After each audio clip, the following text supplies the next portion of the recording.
जम्मू कश्मीर से 35 ए को हटाने के बाद जम्मू कश्मीर के लोगों के फंडामेंटल राइट यानी मौलिक अधिकार खत्म हो गए हैं, ऐसा कहना है chief justice of India DY Chandrachud का।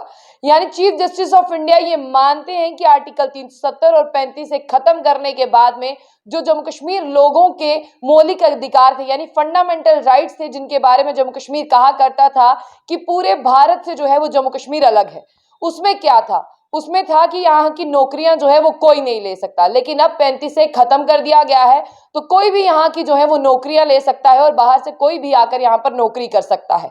दूसरा ये अधिकार था कि कोई भी यहाँ पर जमीन नहीं ले सकता जम्मू कश्मीर में। हाँ, कुछ समय के लिए रह सकता है पर परमानेंट निवासी जो है वो नहीं हो सकता।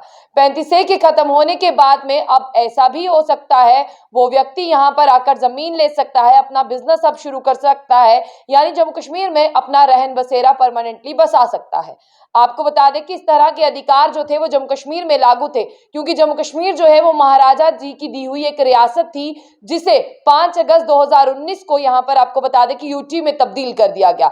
आज तक आपने इतना सुना होगा कि केंद्र शासित प्रदेश से जो है वो रियासत बनी होगी, कभी आपने ऐसा नहीं सुना होगा कि एक रियासत को जो है वो केंद्र शासित प्रदेश यानी स्टेट को यूटी का दर्जा दे दिया गया। लेकिन जम्मू कश्मीर में बिल्कुल ऐसा हुआ।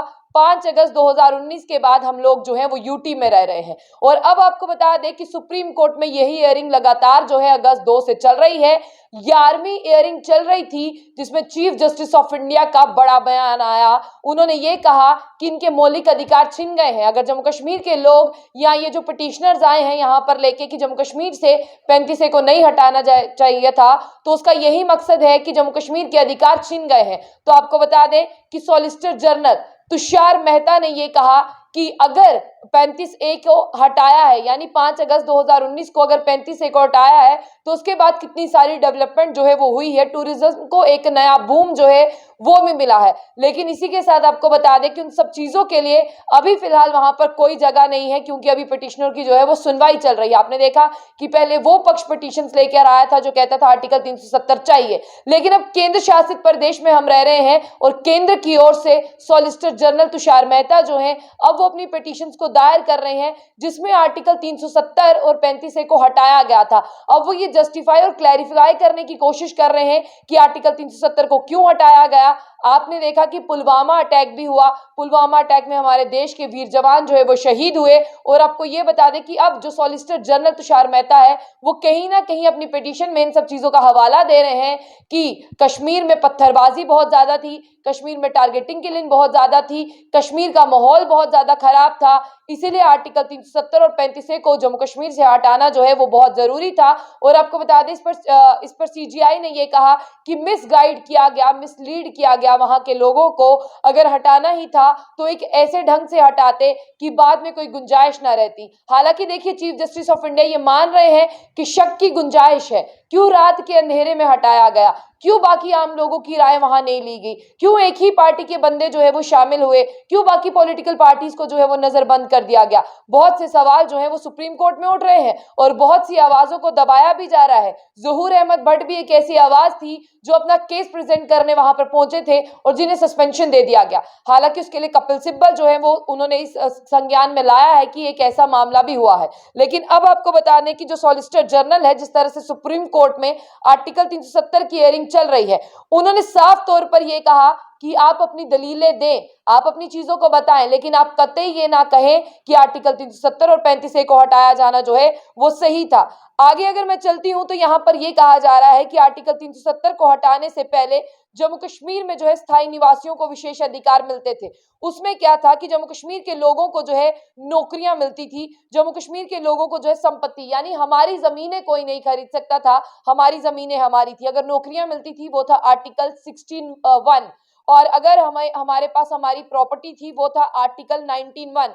अगर मैं आपको बता दूं कि आर्टिकल 19(1)(e) के तहत जो है किसी भी देश में हिस्से का हमें बसने का अधिकार था। लेकिन अब आपको बता दें कि ये सब चीजें खत्म होने के साथ साथ कहीं ना कहीं जम्मू कश्मीर जो है वो बहुत पीछे जा रहा है। आगे आपको बता दें कि 1954 की टिप्पणी जो की है संवैधानिक आदेश जो है भाग 3 में, उसमें है कि मौलिक अधिकारों से संबंध में जम्मू कश्मीर में लागू किया गया, लेकिन उसी कम्र से जो है अनुच्छेद 35A को बनाया गया था। जिन 3 की मैं बात कर रही हूँ, जिस तरह से हमारी प्रॉपर्टी पे हमारा हक है, हमारी नौकरियों पे हमारा हक है, हम देश के किसी भी हिस्से में बच सकते हैं, उनसे ये सारे फंडामेंटल राइट्स जो हैं वो हमसे छिन गए हैं, क्योंकि अब हम रियासत में नहीं रहते, अब महाराजा जी की रियासत को यहाँ पर तब्दील कर दिया गया है। और सबसे बड़ी बात यहाँ पर ये कही जा रही है कि अगर महाराजा जी ने यानी लद्दाख को बांध के रखा था, जम्मू कश्मीर को बांध के रखा था, तो क्यों जो है जम्मू कश्मीर को अलग और लद्दाख को अलग कर दिया गया?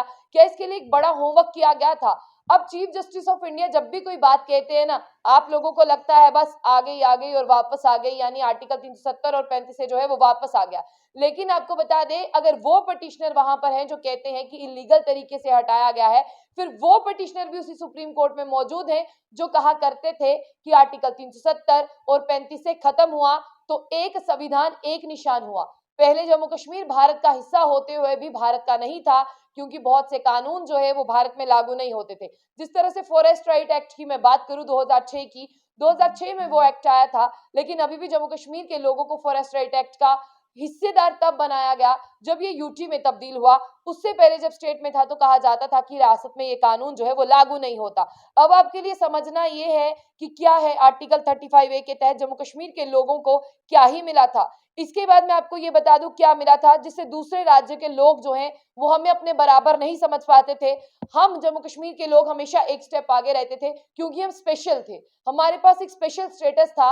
अब डोमिसाइल सबके पास है, लेकिन हमारे पास स्टेट सब्जेक्ट हुआ करता था। अब आपने देखा जो बाहर से आए हैं, कहीं से भी आए हैं, 30-30, 40-40 साल से रह रहे हैं, 15-20 साल से रह रहे हैं, डोमिसाइल सबके पास है। स्टेट सब्जेक्ट नहीं बना करता था, स्टेट सब्जेक्ट सिर्फ उनका था जो जम्मू कश्मीर के बाशिंदे हैं और उनके बच्चे यहाँ पर पैदा हुए हैं। यानी अब आपको बता दें कि आर्टिकल 370 और 35A के तहत मिली शक्तियों का प्रयोग संविधान में जोड़ा गया है और 2019 को अनुच्छेद 370 और 35A को रद्द कर दिया गया था। इसीलिए सुप्रीम कोर्ट में ये लगातार चल रहा है। इसके ऊपर सेंटर के वकील यानी सॉलिसिटर जनरल तुषार मेहता जो है वो लगातार ये दलीलें दे रहे हैं कि डेवलपमेंट हुई है, टूरिज्म बूम हुआ है, लेकिन सीजीआई लगातार ये पूछ रहे हैं कि अगर ये सब चीजें आपने दी तो क्यों उनका स्पेशल स्टेटस, क्यों उनके फंडामेंटल राइट्स की आपने वायलेशन कर दी, क्यों आपको लगा कि वहां पर एक संविधान एक निशान बहुत जरूरी है, और आपको क्यों ऐसा लगा कि जम्मू कश्मीर के लोग इतने खुशहाल थे, उनकी नौकरियां उनकी थी। आज तो अगर सड़क पर देखें तो नौकरी किसी के पास नहीं है, तो आपने अपनी मर्जी से मिसलीड और मिसगाइड करते हुए हटाया है। हालांकि अभी हम इस तरफ नहीं जाएंगे मिलेगा या नहीं, लेकिन कोर्ट ने ये कहा कि आज भी आप जो है रियासत में ही रह रहे हैं। यानी जम्मू कश्मीर के लोग जो कहते हैं ना आप यूटी में रह रहे हैं, यूटी जैसा कुछ नहीं। सुप्रीम कोर्ट में ये कहा गया कि जम्मू कश्मीर के लोग आज भी रियासत में रह रहे हैं, स्टेट में रह रहे हैं। यूटी बोलकर भी यहाँ पर यूटी वाले कानून लागू नहीं हुए, तो यहाँ पर स्टेट के ही कानून अभी भी चल रहे हैं। लेकिन सुप्रीम कोर्ट में लगातार ये केस है। आप इसके बारे में क्या कहना चाहेंगे वो आप हमारे कमेंट बॉक्स में कहिएगा।